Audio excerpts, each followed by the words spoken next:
In all of history, war tactics included information warfare.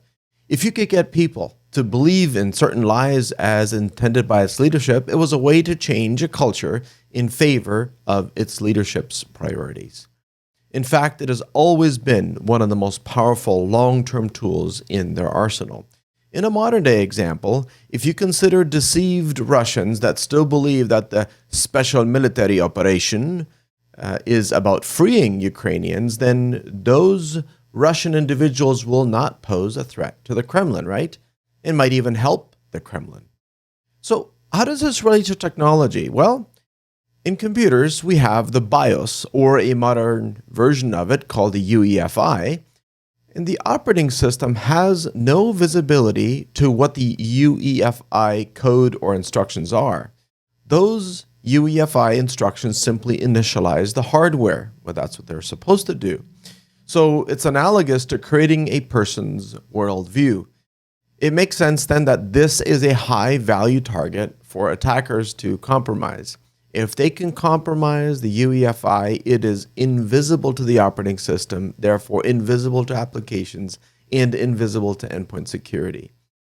So this is how we now find out that this has been used since 2016 already.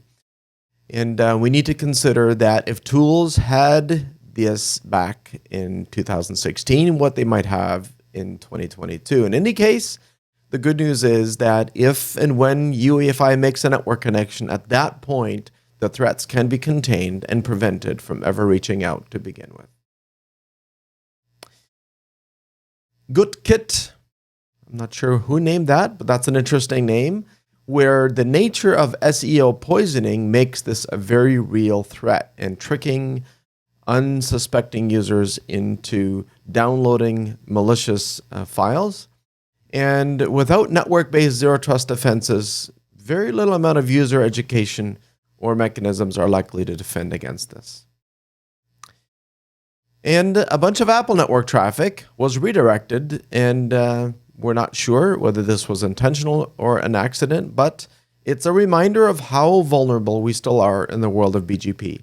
And while the global threat is mitigated to a large degree compared to where we were a year ago, very little actually prevents this type of regional traffic stealing, other than the fact that it'll be visible and obvious and reported on afterwards.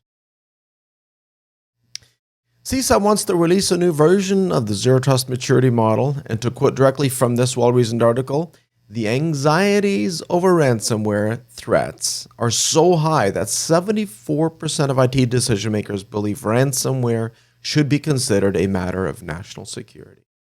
We agree. And there's a really neat report on what favorite vulnerabilities are to exploit, but nearly 1 in 3 of incidents result from attackers gaining access to an environment by exploiting a software vulnerability.